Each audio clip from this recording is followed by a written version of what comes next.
ఆంధ్రప్రదేశ్ రాష్ట్ర విద్యార్థులారా, ప్రజలారా, ఈ రోజు మన ముందున్న అతి పెద్ద సమస్య మెడికల్ కాలేజ్లను ప్రైవేట్ కబంధ హస్తాల్లోకి నెట్టివేయడం. ప్రజల ఆస్తి అయినటువంటి ఆ విద్యాలయాల్ని బాబు గారు కార్పొరేట్ వ్యాపారులకి అమ్మేస్తున్నారు. ఇది సాధారణ నిర్ణయం కాదు, ఆషామాషి విషయం కాదు.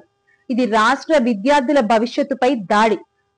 అసలు మెడికల్ సీట్ అన్నది డబ్బున్న వాడికి కాదు, ప్రతిభ ఉన్న వాళ్లకే దక్కాలి. కానీ ఈ రోజున కూటమి నిర్ణయం వల్ల, బాబుగారి నిర్ణయం వల్ల విద్యార్థుల భవిష్యత్తు బుల్డోజర్ కింద తొక్కివేయబడుతోంది.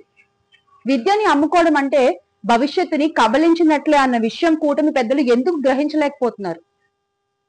గౌరవనీయ ముఖ్యమంత్రి వర్యులు చంద్రబాబు నాయుడు గారు ఒక్క మాట వినండి.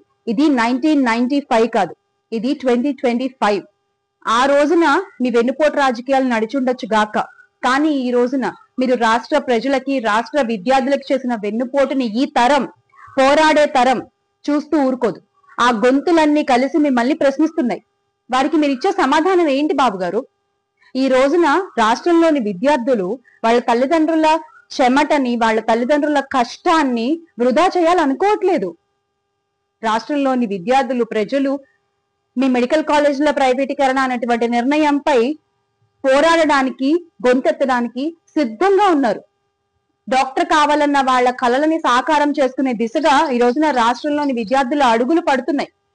ఎందుకంటే వాళ్ళకు తెలుసు, ఒక్క విద్యార్థి లేస్తే 1000 ద్రోహాలను తుడిచివేయబడచ్చు అని. ఒక్క గళం గర్జిస్తే 1000 కుట్రలు కూల్చివేయబడతాయి అన్న విషయం వాళ్ళకి తెలుసు. ఈ రోజున లోని విద్యార్థులు, వారి తల్లిదండ్రుల కడుపు మంటే మీ అహంకారాన్ని మట్టిలో కలుపుతుంది. విద్యని అమ్ముకునే వాళ్ళ పాలన ఏ నాటికైనా సరే బూడిదవ్వక మానదు. అసలు విద్యాశాఖ మంత్రి గారికి ఇవేం పట్టవా? దీని గురించి ఆయన ఏం మాట్లాడరా? బాబు గారు ఇచ్చిన స్క్రిప్ట్ చదువుతూ విద్యార్థుల భవిష్యత్తు అమ్మేస్తున్న ఆయనకి అసలు ఆ శాఖ మంత్రిగా ఉండేటువంటి అర్హత ఉందా అని ప్రశ్నిస్తున్నాం. నారా లోకేష్ గారు విద్యాశాఖ మంత్ర, విద్యా షాక్ మంత్ర. బాబు గారు వెన్నుపోటు కింగ్, లోకేష్ గారేమో నోట్ కింగ్, బుక్కింగ్, అదే రెడ్ బుక్కింగ్. ఇద్దరు కలిసి ఈ రోజున గవర్నమెంట్ ఆస్తి, ప్రజల ఆస్తి అయినటువంటి మెడికల్ కాలేజీలని కార్పొరేట్ పంజరాల్లో పడేస్తున్నారు. గౌరవ విద్యాశాఖ మంత్రి గారు విద్యార్థుల మంత్ర, లేకపోతే కార్పొరేట్ దళాల పని మనిషా అనేది అర్థం కాని ఒక పరిస్థితి ఈ రోజున రాష్ట్రంలో నెలకొని ఉంది. గత ప్రభుత్వంలో వైఎస్ఆర్ కాంగ్రెస్ పార్టీ అధికారంలో ఉన్నప్పుడు ఎంతో గొప్పగా ఒక వెలుగు వెలిగినటువంటి విద్యాశాఖను ఈ రోజున మీరు ఏ స్థితికి తీసుకొచ్చేశారో రాష్ట్రంలోని ప్రజలు, విద్యార్థులు గమనిస్తూనే ఉన్నారు. విద్యార్థుల విప్లవమే మీ అహంకారానికి గొడ్డలి పెట్టవుతుంది. అదే లోకేష్ గారికి చివరి పాఠం అవుతుందన్న విషయం మీరు మర్చిపోకూడదు. జగన్మోహన్ రెడ్డి గారు పేద ప్రజల ఆరోగ్యాన్ని దృష్టిలో ఉంచుకుని, పేద విద్యార్థుల చదువుని, వారి భవిష్యత్తుని దృష్టిలో ఉంచుకుని రాష్ట్రానికి తీసుకొచ్చినటువంటి ఈ 17 మెడికల్ కాలేజ్ ని కాపాడుకోవాల్సినటువంటి బాధ్యత ఈ రోజున రాష్ట్రంలో ఉన్న ప్రతి ఒక్కళ్ళ మీద, ప్రతి ఒక్క విద్యార్థి పైన ఉంది. ఇది ఒక ఏ పార్టీ సమస్యో కాదు, ఇది ప్రజల సమస్య, ఇది మీ సమస్య. పోరాడితే పోయేదేమీ లేదు, బానిస సంఖ్యలు తప్ప. చివరిగా కూటమి పెద్దలకి ఒక విషయం గుర్తు చేయాలనుకుంటున్నాను. మా అధినేత వైఎస్ఆర్ కాంగ్రెస్ పార్టీ అధ్యక్షులు, మాజీ ముఖ్యమంత్రి వర్యులు అయినటువంటి శ్రీ వైఎస్ జగన్మోహన్ రెడ్డి గారు ఆల్రెడీ చెప్పారు, మేము అధికారంలోకి వచ్చిన తర్వాత మీరు ఏవైతే ఈ రోజున ప్రైవేటీకరణకి పూనుకుంటున్నారో అవన్నీ వెనక్కి తీసుకొచ్చేసుకుంటాము అన్న విషయం ఆల్రెడీ మీకు చెప్పారు. అది గుర్తు పెట్టుకుని ఆ దిశగా మీ అడుగులు పడితే బాగుంటుంది అనేది నా అభిప్రాయం. Make Andhra great again with Jagan అన్న. జయ హో విద్యార్థి శక్తి, జోహార్ వైఎస్ఆర్, జై జగన్. 95-96లో నేను సీఎం అయినప్పటికీ 650 బెడ్లు ఉన్నాయి మొత్తం రాష్ట్రం అంతా. మెడికల్ సీట్స్ 650 ఉన్నాయి. నేను వస్తానే 7 మెడికల్కి ఇచ్చి 750 యాడ్ చేశాం. తర్వాత వచ్చిన వాళ్ళందరూ కలిసి 9 వరకు ఇంకొక 450 యాడ్ చేశారు. ఆ తర్వాత నేను వస్తానే మళ్ళీ 1187 యాడ్ చేశాను. మళ్ళీ 19-20కి 2114 సీట్స్ యాడ్ అయినాయా, వరుస క్యుములేటివ్. అక్కడి నుంచి 300 మాత్రం 19-20 మన పీరియడ్ వచ్చినప్పుడు ఇంకొక 14-19లో 450 సీట్లు యాడ్ అయినాయి. 95, 2004 780 సీట్లు యాడ్ అయినాయి. అంతవరకు 650 ఉన్నాయి. అదే మరిగా 19-24 557 సీట్లు మాత్రం యాడ్ అయినాయి. మళ్ళీ 24 నుంచి 50 సీట్లు యాడ్ చేశాం. అంటే నేను సీఎంగా ఉన్నప్పుడు 1282 సీట్లు యాడ్ చేశాం. తర్వాత వచ్చినట్టన్నీ 557 సీట్లు. నాకు అప్పుడు పెద్ద రాష్ట్రం అంతా పెద్ద గొడవ. మెడికల్ కాలేజీలు గవర్నమెంట్ పెట్టాలని.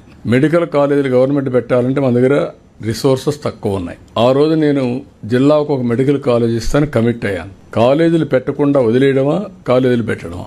మొత్తం ఆంధ్రప్రదేశ్ అంతా కూడా ఫస్ట్ టైం డిస్ట్రిక్ట్ ఒక మెడికల్ కాలేజ్ పెట్టాం. దాంతో గేమ్ చేంజర్. నేను ఇచ్చిన హామీ కూడా ఆ రోజుట్లో మీరు గుర్తుపెట్టుకోవాలి. Every 1 kilometre elementary school, every 3 kilometres upper primary school, every 5 kilometre high school, every mandal junior college. అంతవరకు ఏజెన్సీ ఏరియాలో జూనియర్ కాలేజీలు లేవు. All junior colleges combined Andhra Pradesh వచ్చింది. అప్పట్లోనే అన్నిటి దగ్గర వచ్చింది. Every revenue division engineering college, every district medical college. అక్కడి నుంచి స్టార్ట్ అయ్యాం. ఇప్పుడు వీళ్ళు చెప్పేది ఏం మాట్లాడుతున్నారంటే 10 మెడికల్ కాలేజీలు ఇచ్చామని. 10 మెడికల్ కాలేజీలు ఇస్తే 4,955 కోట్లు ఖర్చు అవుతుంది. వీళ్ళు ఖర్చు పెట్టింది 31/3/2024కి 456 కోట్లు. ఇంకా కావాల్సింది 4,500 కోట్లు కావాలి. 5% 6% ఖర్చు పెట్టారు. అన్ని హాస్పిటల్ ఖర్చు పెట్టి హాస్పిటల్ రాజశేఖర బొమ్మలు పెట్టారు సార్. ఖర్చు పెట్టి ఇవన్నీ కూడా అది అయిన తర్వాత మీరు చూస్తే నేను వచ్చిన తర్వాత 512 కోట్లు ఖర్చు పెట్టాం. ఇప్పుడు కూడా 3,987 కోట్లు, 4,000 కోట్లు కావాలి. రెండోది ఎవ్రీ ఇయర్ 1,500 కోట్లు కావాలి. 10 కాలేజీలకి 150 కోట్లు చొప్పున 1,500 కోట్లు కావాలి. 1,500 కోట్లు ఎవ్రీ ఇయర్ ప్లస్ ఇప్పుడు 5,000 కోట్లు అంటే 2,000 కోట్ల రూపాయలు, ఒక 4,000 కోట్లు ఖర్చు పెట్టాలి. ఇవన్నీ ఖర్చు పెట్టిన తర్వాత వాట్ ఈస్ ది బెనిఫిట్ అని మీరు చూస్తే governor quota 50%, management quota 30%, 15% NRI quota. అది సెల్ఫ్ ఫైనాన్సింగ్ స్కీమ్. ఇప్పుడు కూడా ఇక్కడికి వచ్చినప్పుడు 50% convenor quota, 15% government of India quota. 50% తగ్గలేదు. That is free. వాళ్ళు పెట్టినప్పుడు అదే ఉంది. Seats are same. Government additional expenditure పెట్టాలి. రెండోది పీపీపీ మోడల్. ఇప్పుడు every project PPP model over a period of time that project will belong to government. 20 years 30 years తర్వాత మళ్ళా వస్తుంది. రెండోది క్వాలిటీ ఆఫ్ ఎడ్యుకేషన్ బెటర్ గా ఉంటుంది. పేషెంట్స్ కూడా ఆల్ గవర్నమెంట్ హాస్పిటల్స్ లో ఏ ట్రీట్మెంట్ ఉందో అదే ట్రీట్మెంట్ ఇచ్చాం. ఇది ఇస్తే దీన్ని కావాలని రాజకీయం చేసే పరిస్థితి వస్తున్నారు.